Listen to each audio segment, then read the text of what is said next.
Imagine embarking on a thrilling adventure, armed with digital magnifying glass, in a world of hidden secrets and vulnerabilities. This is the active reconnaissance phase in cybersecurity, where we step into the shoes of digital detectives, actively probing and scanning to unveil the mysteries of a target's security. It's like being on a quest to discover hidden treasures, but in this case, the treasure is knowledge about the target's vulnerabilities and weaknesses. In this video, we will look at the scanning and vulnerability assessment tools, such as Nmap, RustScan, Nikto, and Nessus. We shall also briefly discuss some other tools such as Acuinetics and W3AF. The scanning phase, as part of active reconnaissance in cybersecurity, involves systematic probing and scanning of a target's network or systems to identify open ports, services, and vulnerabilities. It is a critical step in understanding the target's attack surface and potential points of exploitation. Nmap or Network Mapper is a powerful open source network scanning tool used for security assessments and network exploration. It allows users to discover devices, services, and open ports on a network, providing valuable insights for security professionals and ethical hackers. Nmap is known for its flexibility, speed, and extensive feature set.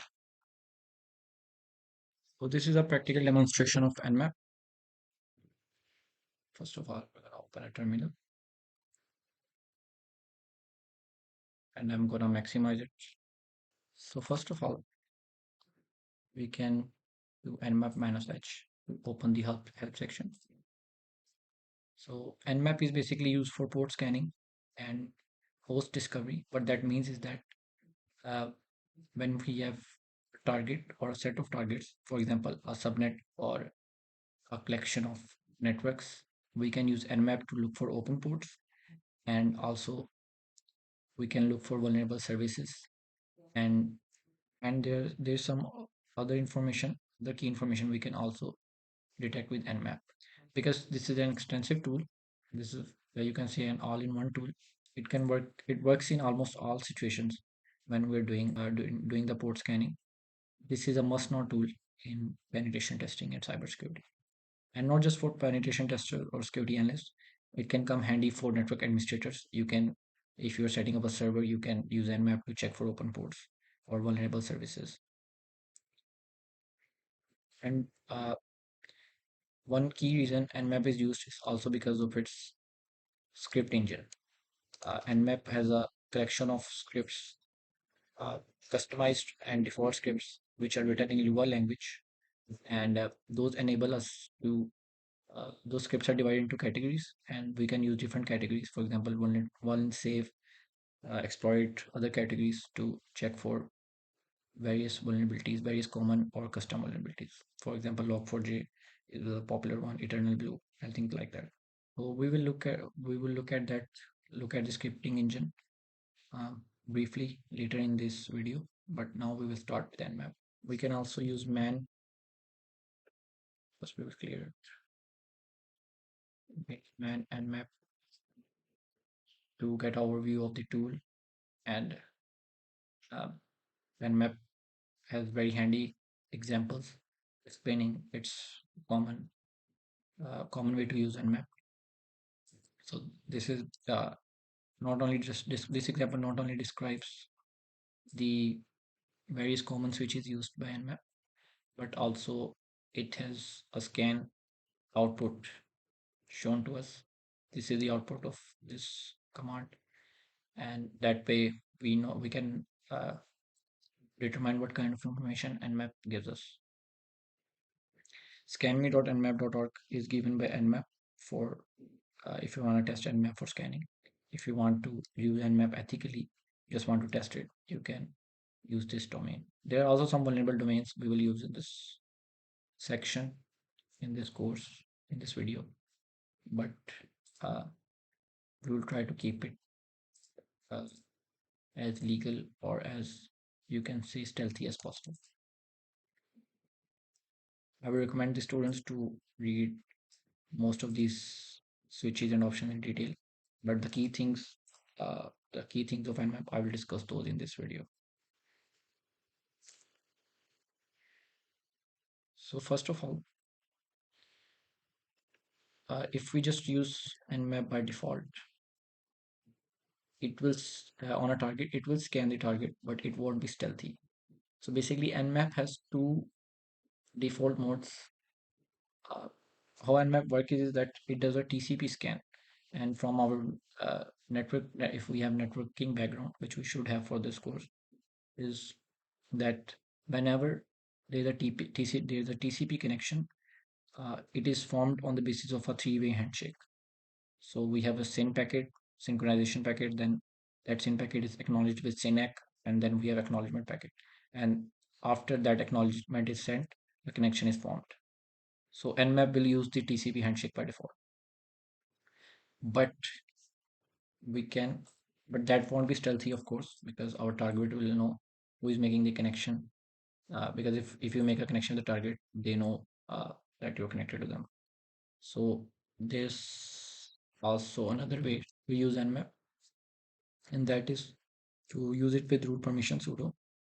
And that way it will do a stealth scan. And a stealth scan is different from a normal scan in a way that it does not complete the TCP handshake.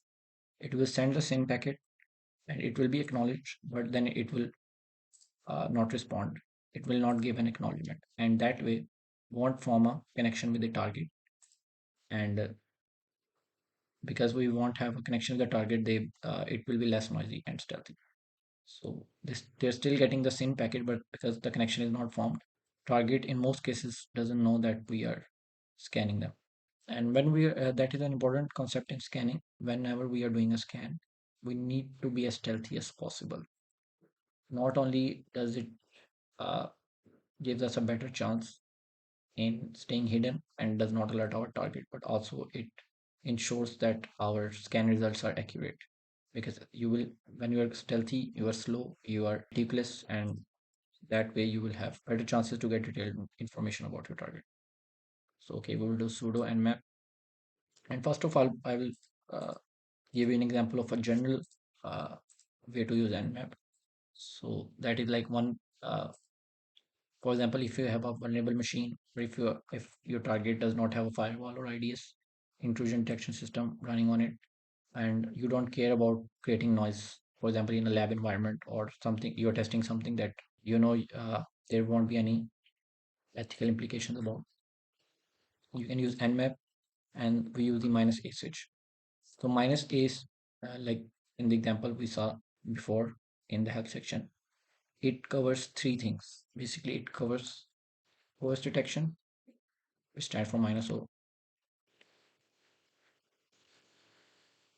Script scan, basically, -e uses the default scripts for checking vulnerabilities. We'll go into scripting using different kind of scripts in detail later in the video. But in -a, it will check for the OS version. It will also use a default script scan. So basically, it will look for common vulnerabilities, common services, and it matches SV, so version detection. So not only it will check for open ports and services running on it, but also it will try to determine the version number of that service, which can help us in finding out whether the service is vulnerable or not. So we can use -a, or we can use these three separately. So you might say, or you might have this thought in your mind that why not use -a all the time? Why do we have to use these other options separately? And that is because, again, this -a is very noisy. So in some cases, we don't want to do everything. Uh, we try to probe our target stealthily and step by step, trying different things. So we don't want to alert them. So in that sense, sometimes we don't use -a. We use just -sv, or we don't even use all of that. We just do a normal stealth scan. One other way to use stealth scan is that we can use dash small s and then capital S. So this also means stealth scan. Okay, so we have a stealth scan, and we will use -a, and we can also give it port numbers. So basically, we can use -p to give it the number of ports we want to scan, or we can scan for specific ports. But if we don't give it -p, then it will scan for default ports, and it has a determined number for them. For example, the top 1,000 ports or something like that. because we know the actual number of TCP ports in any system is 65,535. So it by default it won't scan those, but we can actually use minus p dash to scan for all of those ports. So this means all 65,535 ports, or we can use minus p 1 to 1000 or 1 to 10,000. So it will scan in range. For example, 1 minus the number is basically the range. So this is the maximum, this is the minimum.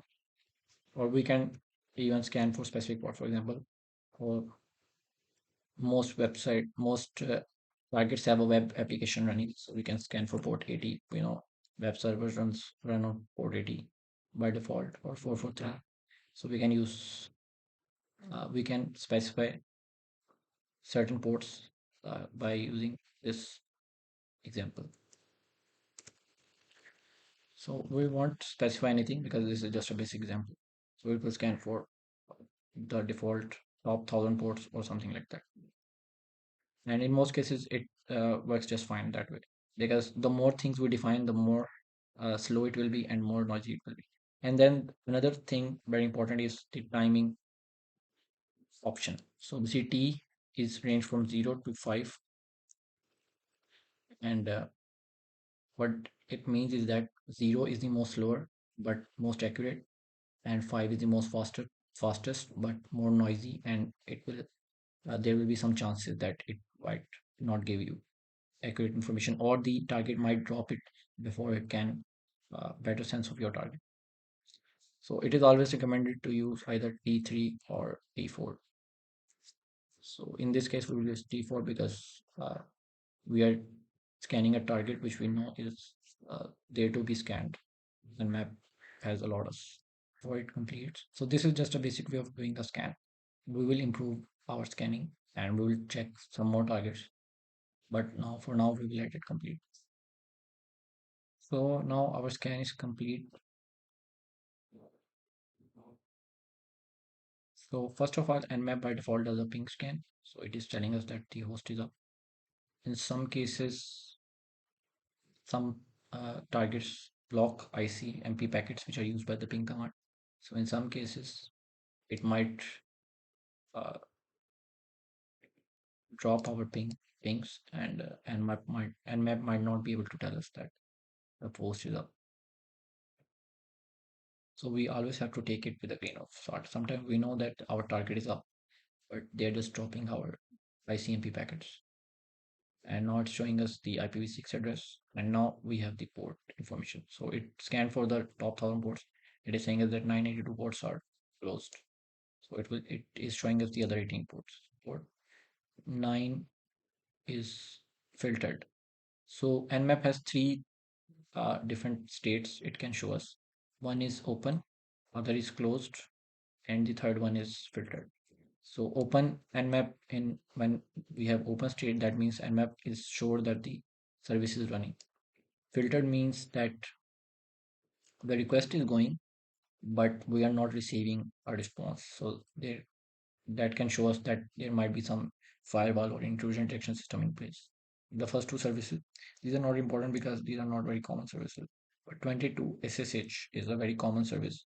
So it is Nmap scanme.nmap is using OpenSSH 6.6.1. So they are not using the latest version. So that is some key information we can note down and try to look for vulnerabilities in this version. And it also shows us that it is running on Ubuntu Linux. And probably it's also showing us the kernel version. So it looks very outdated, but uh, when it comes to scanning, we always need to verify our information from multiple ends. That's why we use multiple tools in our scanning and enumeration phase. So that way we are sure about our target and what kind of vulnerabilities it has. So this is important information. We need to note it down, but we should still keep in mind that Nmap could be wrong about it. This doesn't make a difference when we're working on a working in a lab or on a target that we own, but where we can make mistakes. But when we are in an actual penetration test, then one wrong move can alert our target and it can close the that attack path for us. So we need to be careful about all the information. So now it has also determined the host keys used by the kind of encryption used by SSH. So this is actually very important because if we find that that SSH is using some weak kind of encryption or cipher, we can actually uh, exploit that. In this case, it is actually using all the latest ciphers. So now 25 it is filtered, so it has no response, but it has determined that it is using SMTP. But this we should take with a grain of salt because it is showing us filtered. 79 something called finger is running, but it is also filtered. It is also filtered. Port 80 is open. So and it is using HTTP, basically a web server, and it is using Apache web server, and it is using the latest version. But it also tells us again that it is using Ubuntu. So we have two uh, different ports telling us that the operating system is Ubuntu. So now we are much more certain about the operating system used by the server. It has also grabbed the header information. So the website is Nmap project, and yes, for example, because just like we discussed that they have allowed us to scan. So yes, it is saying go ahead and scan me. Again, the server header has the server information, the version, and OS version. So 130, 135, 139, 445. This is basically related to SMB or Microsoft NetBIOS. These are filtered, so we are not sure about that. But this is very interesting. And then there are some other services running LDP, UNP, but most of them are filtered. 9929 open. So there's some service running on it and ping echo. So one more thing I want to note for when we are going to exploit machines in the exploitation stage.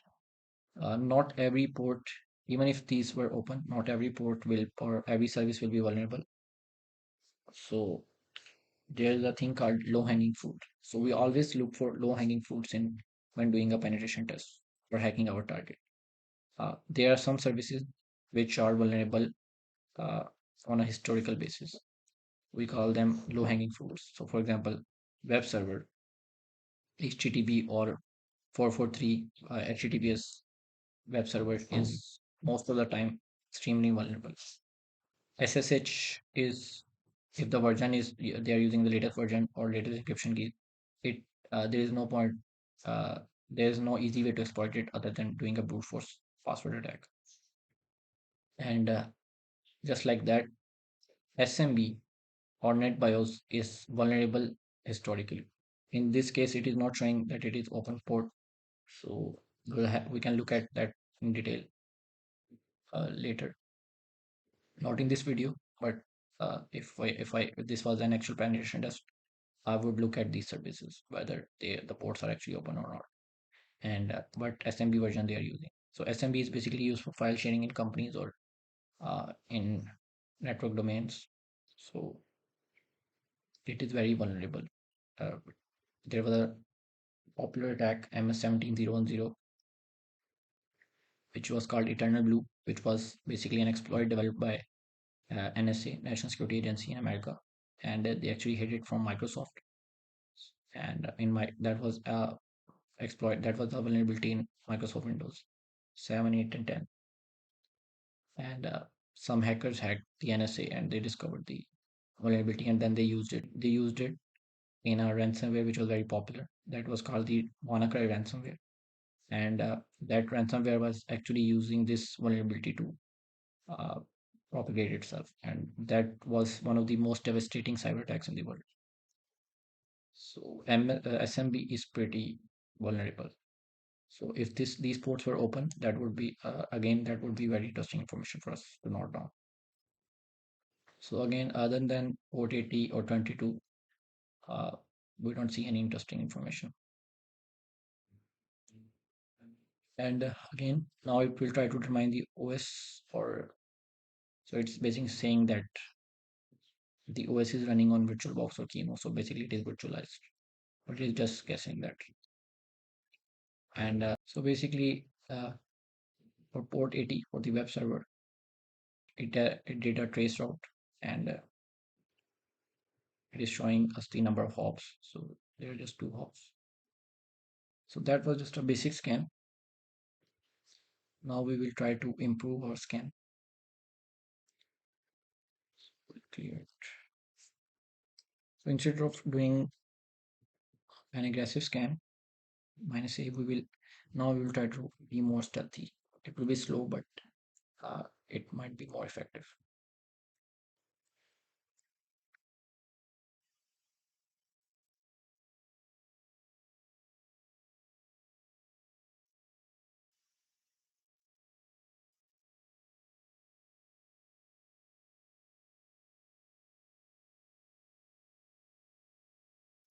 Scan for top 500 ports.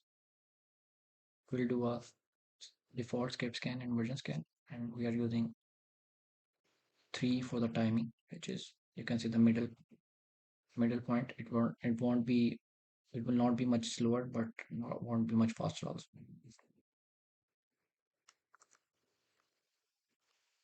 And again, there's another option which is very important, that is -V, which means verbose. So in the previous example, when we were scanning our target, it started, and then after the scan was complete, it showed us the result. But in this case, with verbose, it will actually show us all the information it is collecting during the scan. So we won't have to wait for the scan to end. It can be a little messy, but sometimes you need the information while you're doing the scan. And we can use -VV to actually increase the detail. So it is better to use -VV.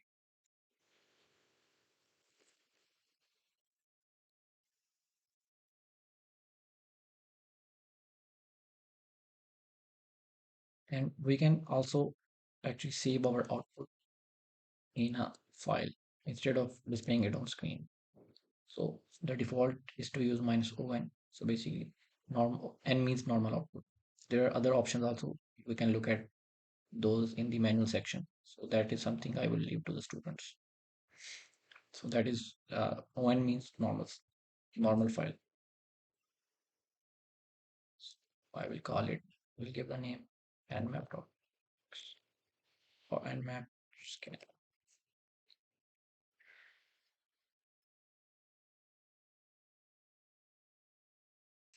As we can see, instead of completing the instead of making us wait, it is showing us all the information it is collecting on the run.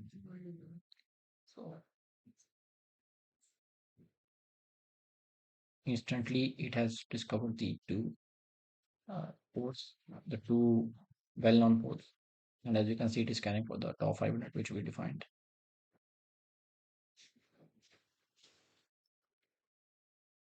And the scan, because it was less noisy, actually the scan was completed much earlier than our previous scan. So sometimes being fast or aggressive is detrimental, or it can make the results more inaccurate and slow than being stealthy and accurate. So this time we were less aggressive, but our results are much accurate and fast. So again these two ports, as nmap told us before, are filtered. SSH is open, same information as before, but this time it actually gave us more detailed information about the ciphers, I believe.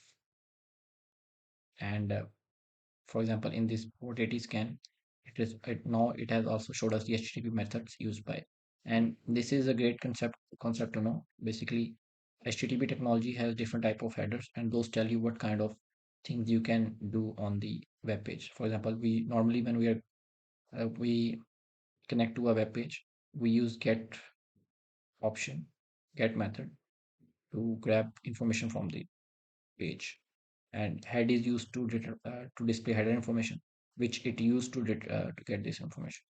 Post means when we are posting an information, for example, in login pages or contact forms, we use post to post the information, and then there's an option header.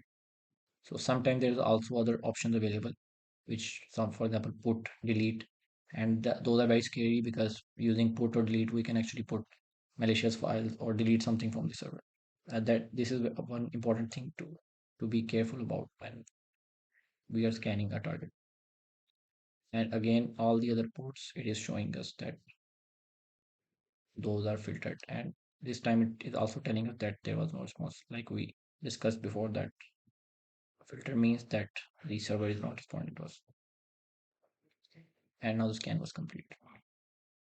So now we will scan another site, a vulnerable site from Acunetics, which is a vulnerability assessment tool. So they have hosted this website just for testing purposes. It's called testphp.vulnermap.com. So we will scan that, and this time we will try some more options. So we'll try sudo nmap, we'll try sv t3 vv. We'll scan for, we won't give it the port number, we want to scan for default ports, or probably we can actually give it top 1000 ports. So there's another option, which is sometimes if our network is slow or we are on a connection which has limited bandwidth, sometimes when we're doing an nmap scan, it, because it is sending a lot of packets, it is popping our target. It can cause the target to block us, or it can cause load on the target, and for that reason the scan becomes slower. So sometimes if we are facing difficulty in completing our scan, we can use an option called max retries.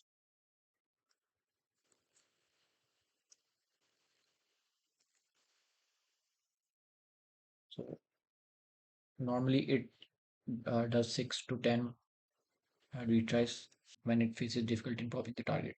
So we can actually increase that cap like 100 or 1000. So just for an example, I will use that too. And then I will use the website basically, which is testphp dot.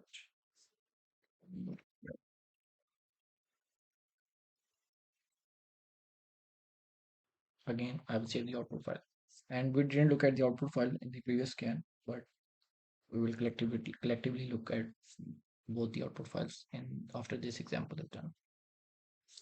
And it is better to name the scan file having the same name as your target. So that way, when you have multiple scan files, you're not confused.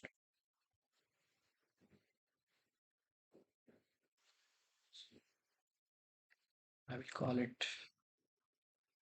one web and map scan. And now we will look at another function,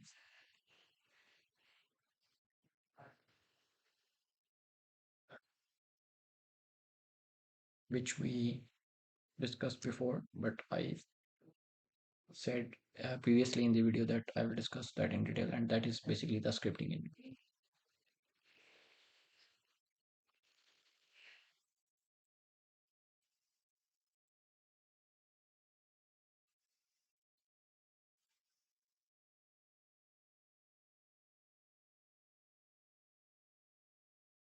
So Security Trails is a good website uh, to know more about the NSE and map scripting engine. So basically, like I discussed before, that Nmap has a scripting engine which uses a lot of default or custom scripts to look for vulnerabilities, and we can utilize that to probe our target better. So you can read this in detail. So it is just, for example, it is saying that Nmap Nmap has nearly 600 scripts by default pertaining to different topics, different categories: DNS enumeration, brute force attack, OS fingerprinting, banner grabbing, vulnerability detection and exploitation, backdoor identification, malware discovery, and much more. So this is a very comprehensive and powerful thing about Nmap, which other tools don't have. And you can also make your own scripts if you know the Lua programming language and you know the syntax, uh, if you're familiar with the Nmap scripting syntax, if you know what you're doing. So this is some types of the scripts. We won't go into detail. This is basically the important thing. We can actually define, we can actually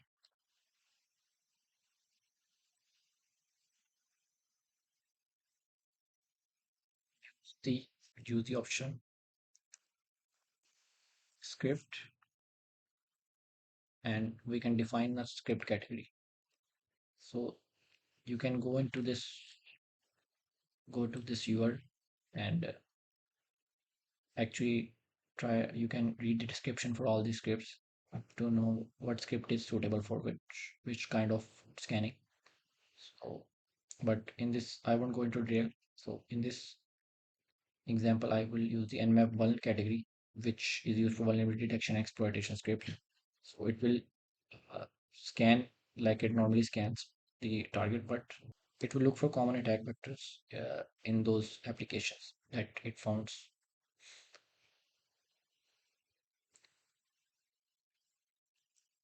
For example, like I discussed before, the -SC switch, -SC option we used before, it is saying it uses the most popular scripts, and it is actually stating the same thing in the description. We can use auth for authentication and user privilege vulnerabilities.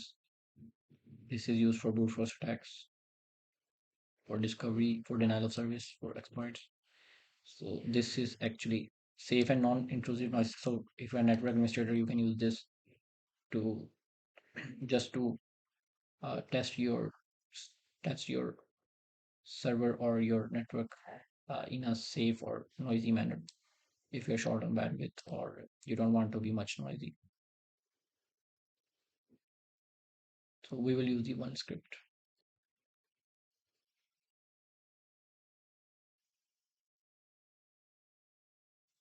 plus enter and it will start the scan. So we are using version detection. Instead of using the default -SC for default scripts, we are using the vuln category for vulnerabilities and exploits, common vulnerabilities and exploits. This is the same, we've kept it slower. We made it much more verbose. We're scanning for the top 1,000 ports. We have increased the cap, and that way the scan will complete much faster. Or it increases the chance for the scan to complete. It won't hang. And we are saving the output in this file, which we'll check later. So our scan is now ongoing. Because instead of the default scripts, we are using a comprehensive script category like this. So the scan will take a little bit longer than the default script scan. Our scan is complete and we already see a lot of things here, but we can try something different actually because I'm using a different terminal than the default one. This is Terminator, so it actually is a better way to use the command line. You can use multiple tabs and different things. So we will try to look at the output we just generated. So again, the same information. I just want to show you that the file is saved in this. The output is saved in this file. For example, we can do an ls and we can see that those outputs we generated are here. So we can get those.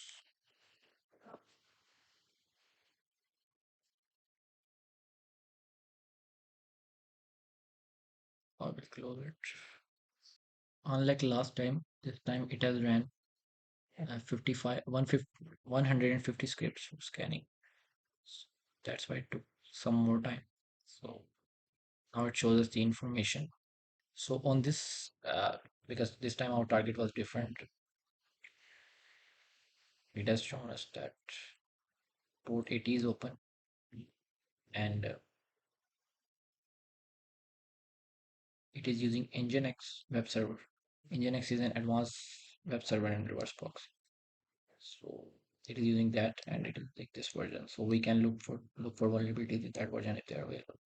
So now the difference from the previous scans and this scan is that Nmap, because we gave it a category of scripts, it has scanned for different vulnerabilities in different technologies, whether those technologies are present or and if they are present, whether they are vulnerable or not. So for example, it has checked for this service and it is showing us that this might not be vulnerable.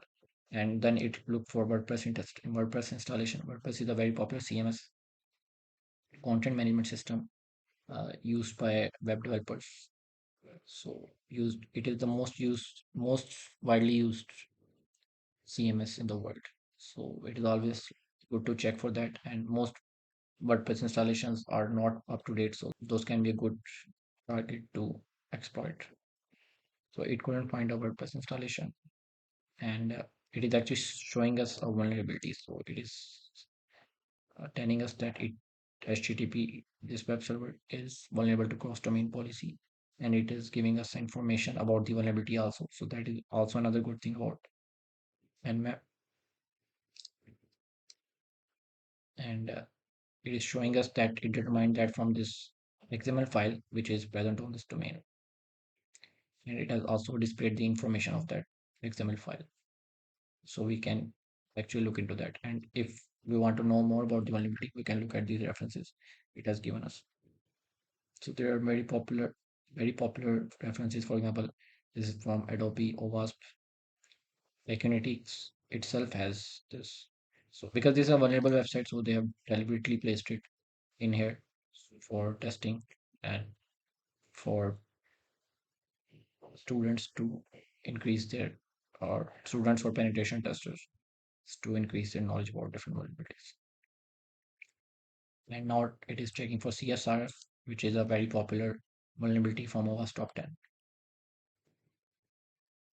And it was actually able to determine some attack vectors, some paths, which can be vulnerable to this vulnerability. So these are a lot of paths which we can, if this was a if this was an actual penetration test, we would have looked at these one by one and tried to exploit them. And okay, it has find an admin folder, that is admin directory, that is very interesting. We can look into that. Sometimes these uh, that shows us two things, that this website has an admin directory and an admin user. So we can try to use login into that admin account by using some default credentials, or we might find something in this directory that could be very sensitive. So it is showing us that it has a login page which we can access and try password spraying on it. It is showing us that it is vulnerable to cross-domain policy in using Microsoft Silverlight. Microsoft Silverlight uh, is a plugin by Microsoft which was very outdated and it was actually discontinued by Microsoft. So this is very interesting. And it is showing us that it is using Adobe Flash. And again, this is also a plugin that was discontinued by Adobe. The main reason for the discontinuation was that this plugin could be exploited. So it is just yelling that this website is vulnerable. Couldn't find any XSS or cross-site scripting vulnerability. Cross-site scripting is also a very popular vulnerability in the OWASP top 10, which we might look at when we go to the web application pen testing phase. So, and again, it has found many potentially vulnerable pages for SQL injection, which it believes that are vulnerable to SQL, which is SQL. A SQL injection is basically a very devastating and popular vulnerability, which we will look at in the web application pen testing phase. So DOM-based is another type of cross-site scripting, and it could not find it. That doesn't mean it's not there, but it just means that Nmap couldn't find it. We need to balance between automated scans like Nmap and manual testing always. That is the key to becoming a good penetration tester. So again, this vulnerability was also not found, and Now the scan is complete. So this was a comprehensive overview of Nmap. It is a very advanced tool. It has many more functions which we have not discussed. For example, you can use Nmap to evade firewalls or IDS intrusion detection system. But because of the time constraints in this course, we will just cover the most important functions of this tool. But it is always encouraged to explore this tool on your own and become a master in it, because this is a Swiss Army knife, you can say, of scanning and vulnerability assessment. RustScan is a fast and efficient open source network scanner designed for quickly identifying open ports on target systems. It's known for its speed, accuracy, and ease of use. RustScan is a valuable tool for security professionals and ethical hackers for conducting port scanning and reconnaissance tasks. This is a practical demonstration of RustScan. And RustScan is basically a port scanning tool. It is different from Nmap in a sense that it is much faster because it is written in Rust programming language, and that allows it to be very fast and efficient. And it can also integrate with Nmap to increase its capabilities. But at its basis, it is a fast port scanning tool. So now you might ask that why using RustScan when we can use Nmap? It is a Swiss Army knife for port scanning and vulnerability assessment. So basically, again, because Nmap is so extensive, so sometimes, uh, like for example, the saying goes that you don't kill a rabbit with a cannon. So that is the same analogy here.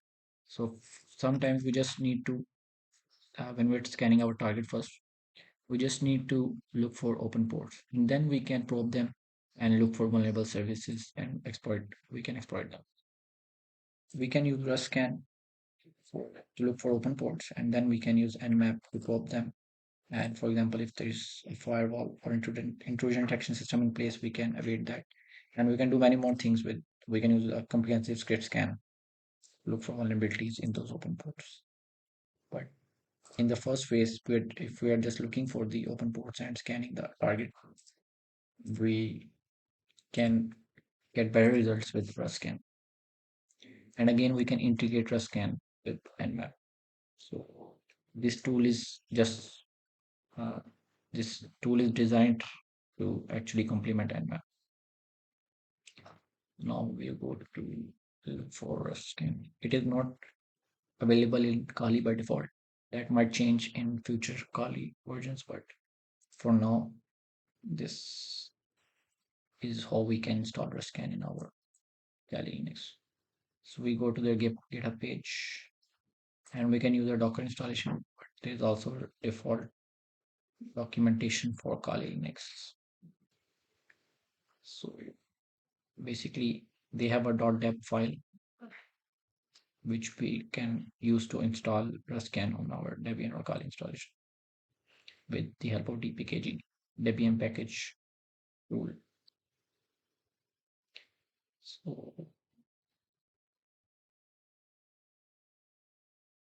we will download this AMD 64, basically the 64-bit Debian file,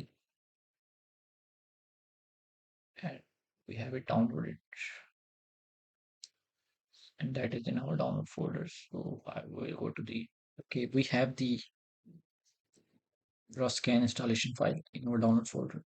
So we will use sudo kg Debian package installer. Basically, if we want to install a Debian file, and because Kali is based on Debian, so that works in Kali too.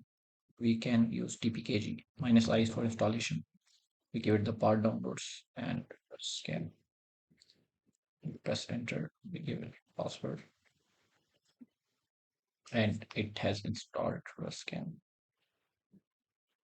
Clear it. So now RustScan should be available. Yes.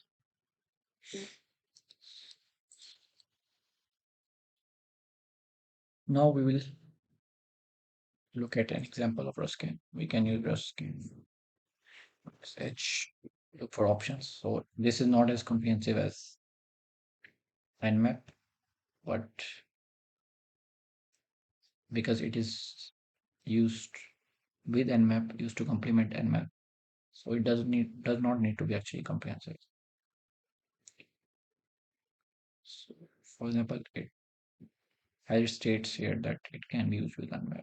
We'll just look at the default usage of Ruscan in this example. So after installing Ruscan, now we will look at a practical example. So like we discussed before, this is a very fast tool, and actually Ruscan can scan 3000 ports per second. So uh, there's some disclaimer about it that it should always be used in cases uh, where you are using it in a lab or in a test environment or for a capture the flag, and not on servers that have sensitive data, because it can actually crash the server because of its speed and constant probing. So we need to use it as in a quiet manner when we're testing a live target. And it is designed to just look for open ports and then uh, extract that data and feed that data into Nmap to look at the to look for exploits or vulnerabilities comprehensively. So in this example, we will use sudo ruscan. Minus A is for address. We will use the scanme.nmap.org, which domain which we tested in our previous examples. In nmap2, we'll give it a range of 500 ports only. We just because this is just for testing purposes. We don't want to create much noise. This domain is actually live, and a scan might crash it, or our scan might get unsuccessful. So for that, Ruscan also has option called batch scan. So what it does is that by default it scans 500 ports per second, but we can actually increase or decrease that size. So in this case, I'm telling it to scan 100 ports per second, create less noise, and it will give 1 second gap in each scan. For each port, it will give delay of 1 second. And then there is U limit. So basically, in the default version, which we have installed in Kali, uh, it uses a limited amount of resources. It uses limited amount of resources, and we can increase that using the ulimit function. So it will make the scan much faster. And then these last two option dash dash dash a, uh, similar to nmap, it is used to do the aggressive scan. So for example, it will do script scanning, default script scanning of nmap, version detection, and voice detection. So now we will start this scan, and we can do one more thing. We can also use an IP address. For example, we can use this host, or can use the NS lookup to extract the IP address for this domain. And it works just fine with the domain name, but I'm just correlating something that we actually looked at in our passive reconnaissance phase in our previous videos, which were pertaining to target validation. We learned how we can extract IP address and other DNS information from domains using NS lookup. So I'm correlating that. We have a practical example of how we uh, do the information which we collect in our passive recon phase is useful for us in our scanning stage, and then it changes into or feeds into our exploitation phase. So everything is connected, and that's why it is very important to learn the basics and fundamentals when we're learning penetration testing or hacking. If I do this, I have the IP for address for this domain, the IPv6 address support, and it is using actually the Google domain servers to get this information. So we can copy that information also, and we can go back and erase that and copy that information here. So we have the IP address, the range 500, top 500 ports, batch size is 100, so 100 ports uh, in 1 second, and then 1 second gap for each 100 ports. So, so the scan should complete in 5 to 10 seconds. 5 seconds it should take for port scanning, and then because we are doing a comprehensive scan with minus a, uh, it will also use the scripting engine. So it will take more than 5 seconds, but it will still be much faster than Nmap. So we'll start the scan. So as you can see, in an instant, it has found two ports open, SSH22 and port 80 web server. Now it is running the script scan. So as we can see, just the port scan was instant. It didn't even take 5 seconds. Although we calculate that it should take 5 seconds, but it instantly looked for open ports. That's why this tool is very important. But on its own, it is not very powerful. We use it in uh, we use it in conjunction with Nmap. So we have a lot of detailed information here. It has used Nmap, like we discussed before. We can integrate Nmap with it. So it is basically by using this, it has integrated Nmap with it, and it used uh, 156 vulnerability scripts for scanning out target, which shows us that the ports are open. And then when the scripting is complete, port and row is open, SSH, and again, like we saw in our previous Nmap example, it is running OpenSSH with this version and you go to, and then there is a lot of cipher information. Port 80 Apache server is running with this version, and again you go to OS is running. This is the same information that was in Nmap, but the scan was much faster. And it is more recommended to just use it for port scanning. So we didn't even have to use these two switches, and then it would just show us the open ports, and then we can probe them with Nmap. Still, this was not a full overview of scan, but uh, I just demonstrated the most important features of the tool, which can be useful for a penetration tester or security analyst. Nikto is an open source web server scanner that focuses on identifying vulnerabilities and potential security issues in web applications and servers. It performs a wide range of tests to pinpoint common misconfigurations and known vulnerabilities. Nikto is a crucial tool for security professionals and penetration testers in securing web assets. In this video, we will look at Nikto. Nikto is a web application scanner. So, for example, in the previous phases, we scanned our targets, and sometimes, or you can say actually most of the times, these targets have some web applications or web servers running on them. So, to scan those web applications comprehensively and their technologies, what kind of technologies or plugins or things are vulnerable, we can we can use Nikto.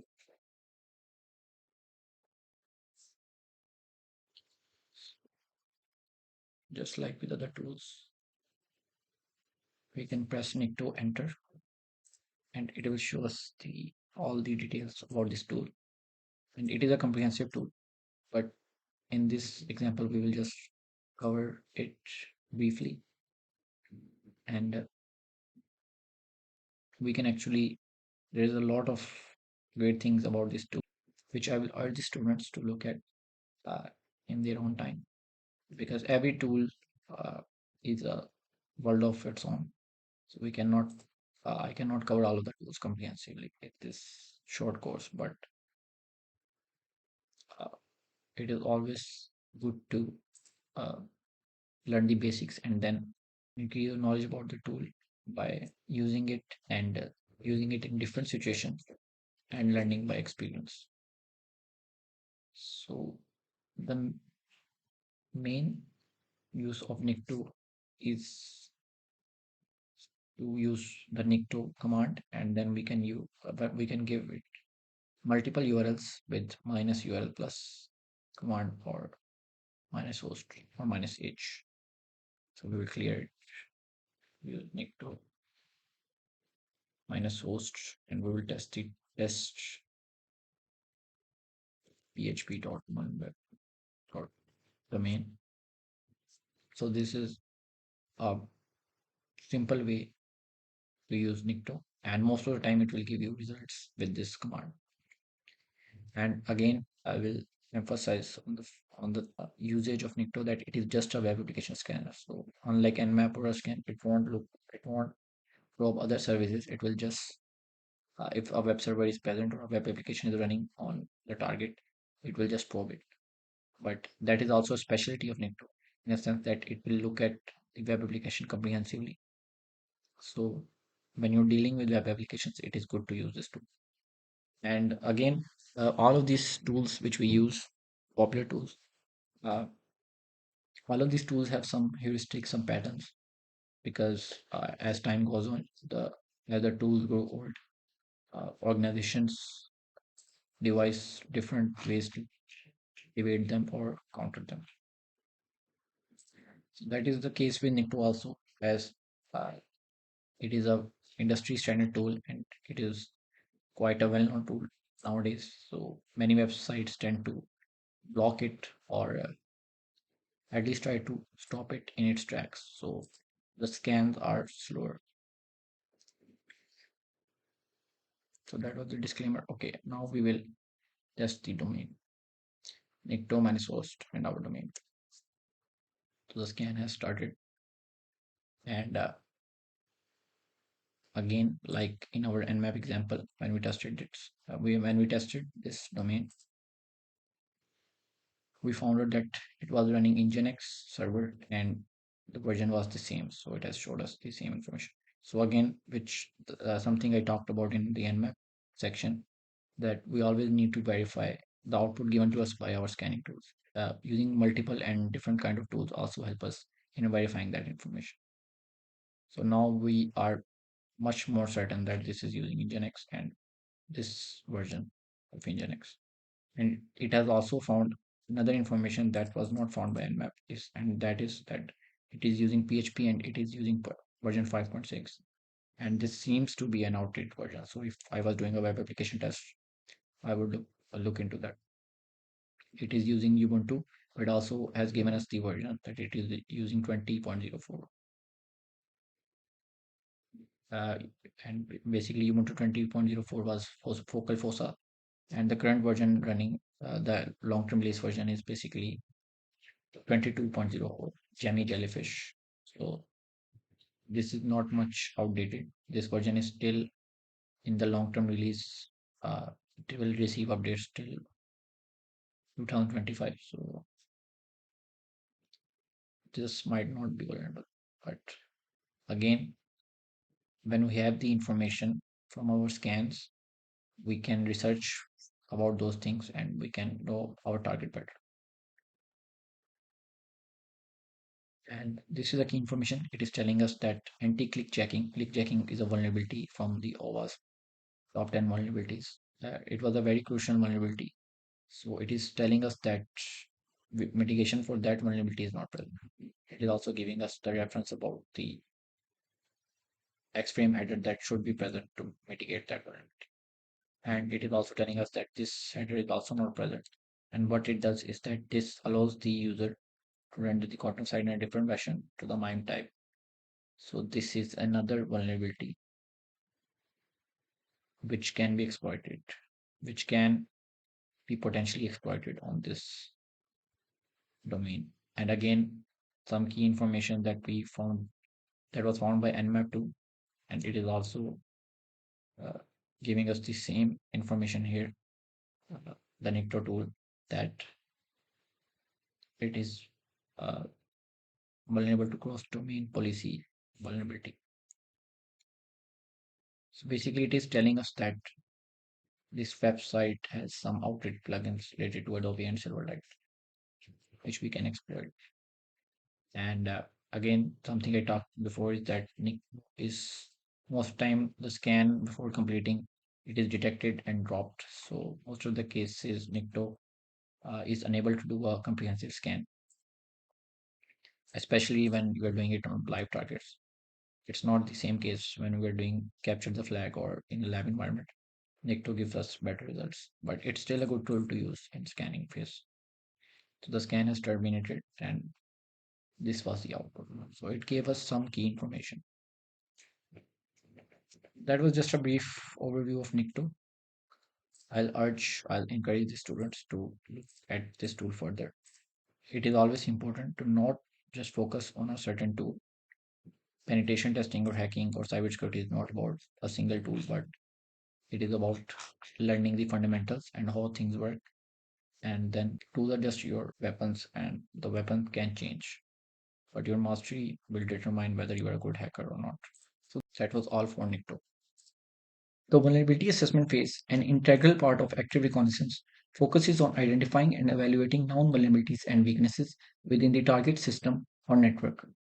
Unlike scanning, which discovers open ports and services, this phase dives deeper, seeking specific security flaws and potential entry points. It's akin to scrutinizing a fortress for weak points in its defenses. Nessus is a powerful and widely used vulnerability scanner and network assessment tool. It's designed to identify security vulnerabilities, misconfigurations, and compliance issues in various network assets, including servers, devices, and web applications. Nessus is an essential asset for security professionals, network administrators, and organizations to ensure the security and compliance of their network infrastructure. So now we will take a look at the Nessus vulnerability assessment and compliance tool.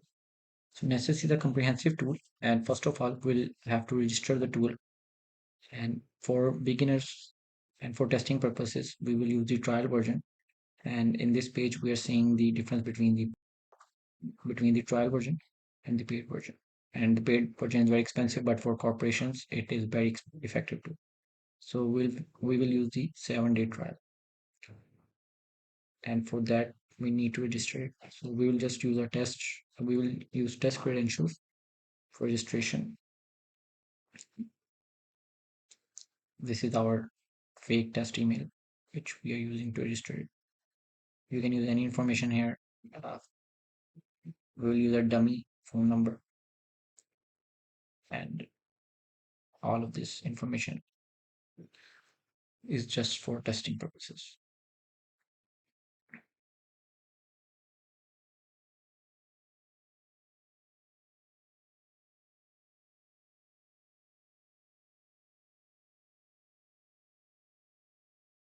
So now it is registered. So we will not download Nessus.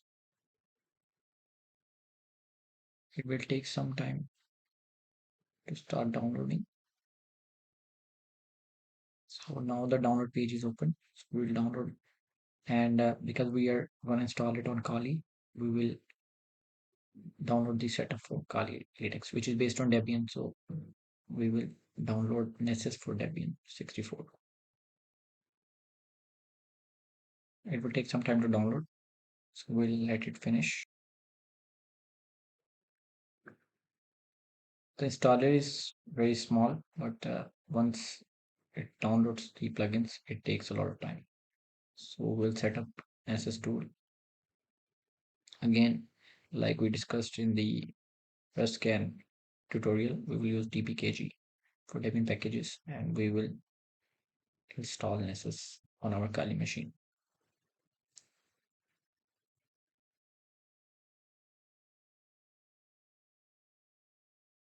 So now the installation is complete, and Nessus, it can also run as a service. So we will use system CTL to run the Nessus demo, and we won't go into much detail because for Linux users, they need to understand that what is a daemon and how Linux services work. So we'll use system curl status for service status. It is offline disabled, and now we have started it, and then we'll check the status again. So it should be running now. Yes, as we can see, it is active and running. So now the Nessus daemon or service has started.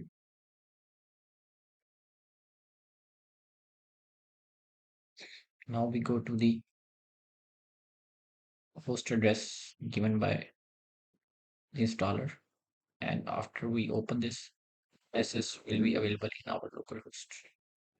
So we can open this link in our browser. We'll open a new tab and we'll paste the address here.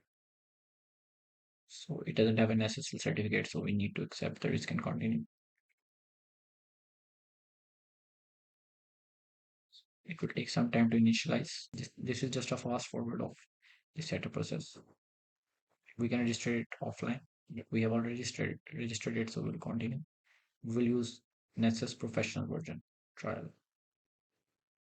So we'll give it our registered email and we'll activate the trial with our key. This key will be given to us once we register for Nessus during the downloading period, during the downloading phase. So now we will register. So now we will create an account on this Nessus instance. So we name it Kali Nessus and give it a password.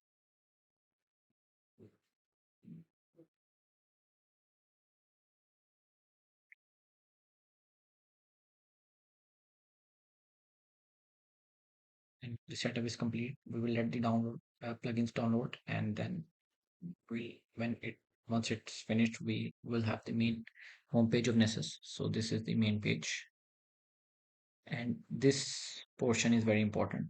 This is the scan templates, and once Nessus is finished, this page should show.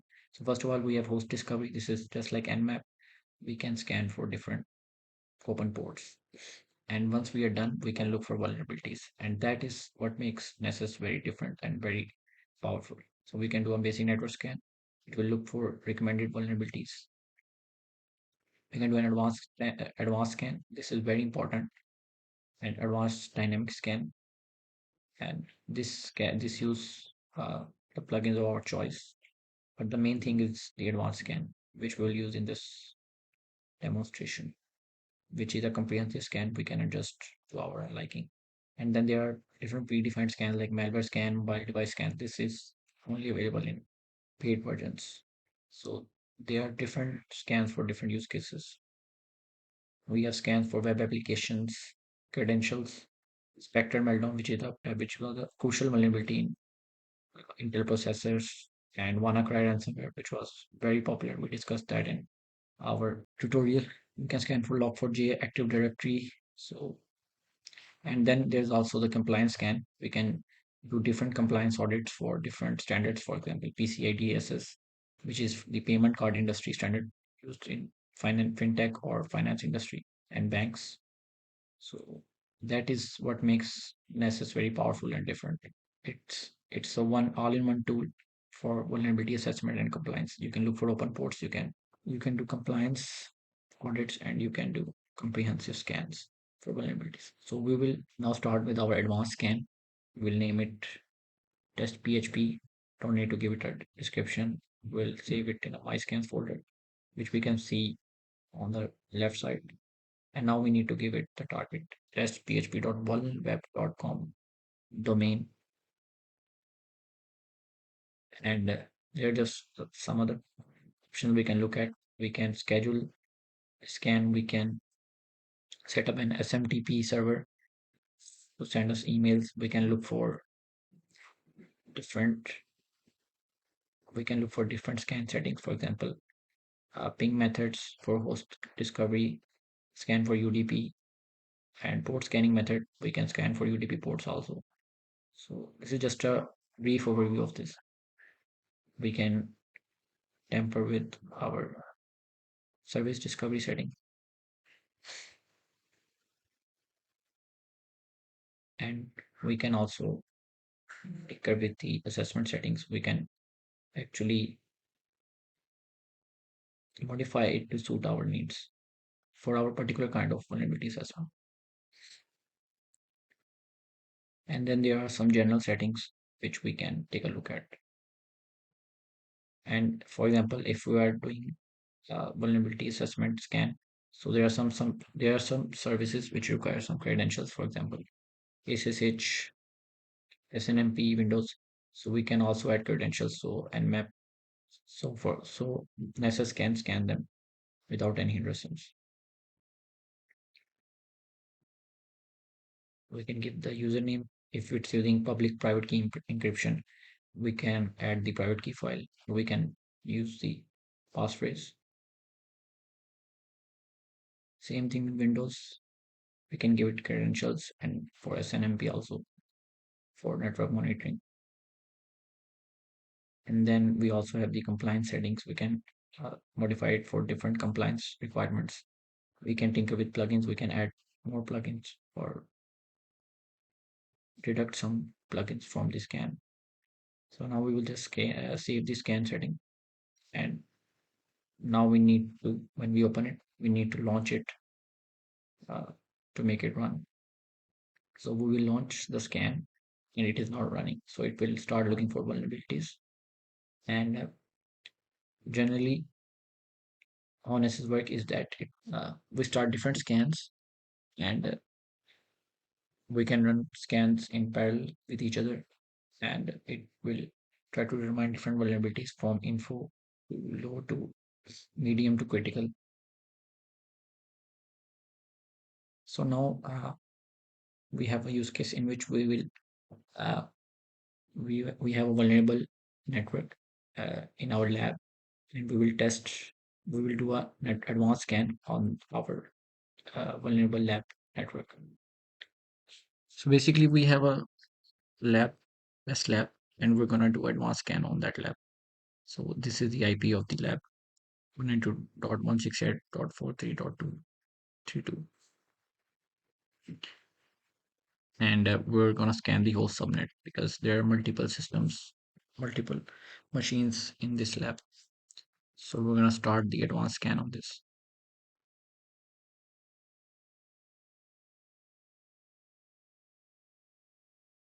and now we're gonna launch the scan.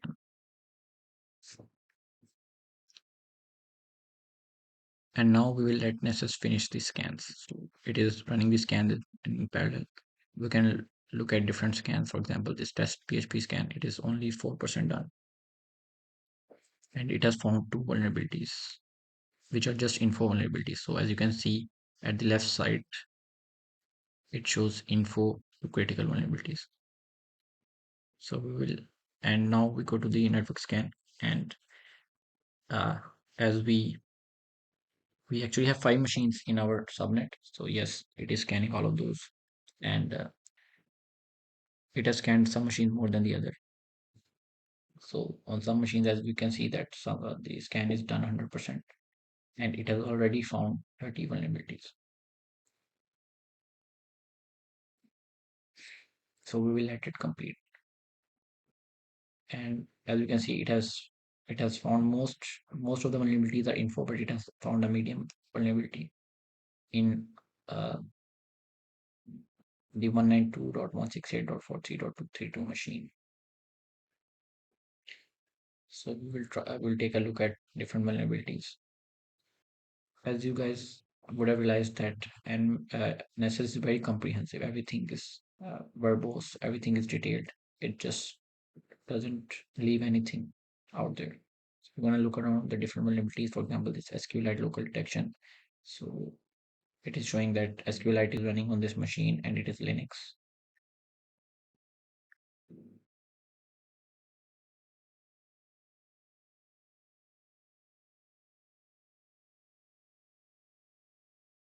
And for example, this info is showing us that it is running OpenSSH. It shows its version and also it tells us that it is running Ubuntu.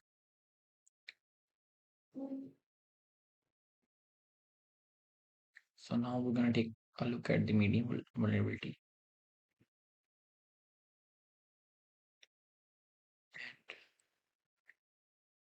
This tool is very comprehensive. It is also showing us the CVSS score.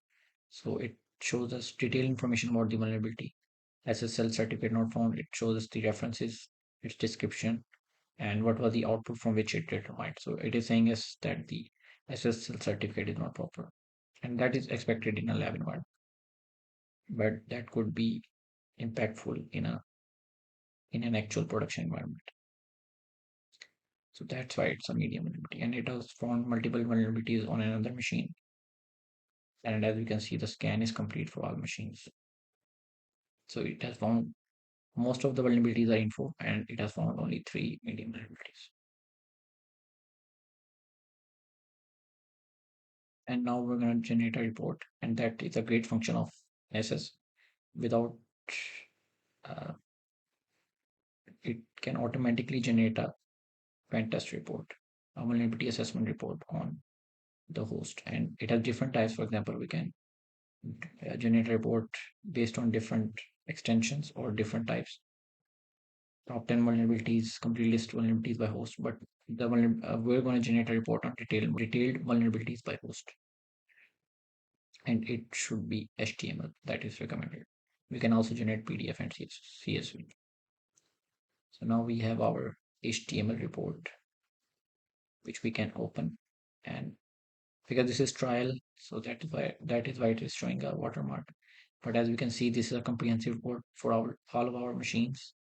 It has all the information, different scores. For example, the CBSS score is very important. And just from this automated scan, we have a lot of information.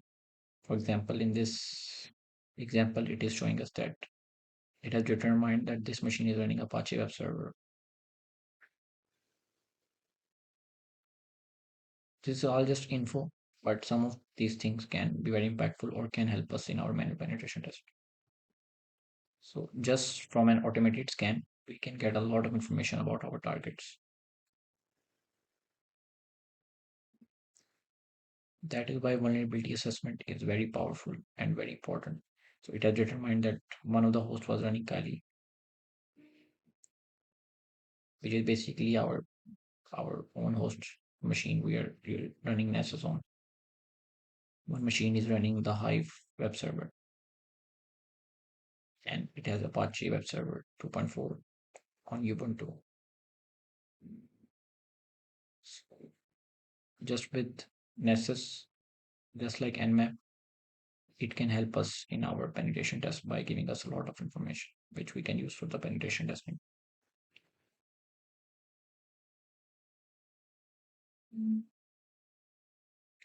So that was all for Nessus. It is a very comprehensive tool, and it there are complete courses on this tool. It is a very influential tool in cybersecurity, but that was all for today. There are some other popular tools used for vulnerability assessment similar to Nessus, such as Acunetics and W3AF. Acunetics is a web vulnerability scanner, automatic detection and management of security flaws in web applications. W3F is an open source framework for auditing and exploiting web application vulnerabilities commonly used in security testing. In this section, we had a brief look at active reconnaissance, which is crucial for identifying specific vulnerabilities and potential attack vectors of our targets. It allows security professionals to take proactive measures to address weakness before malicious actors can exploit them. In the next section, we'll focus on the exploitation phase, which is the real meat of this course.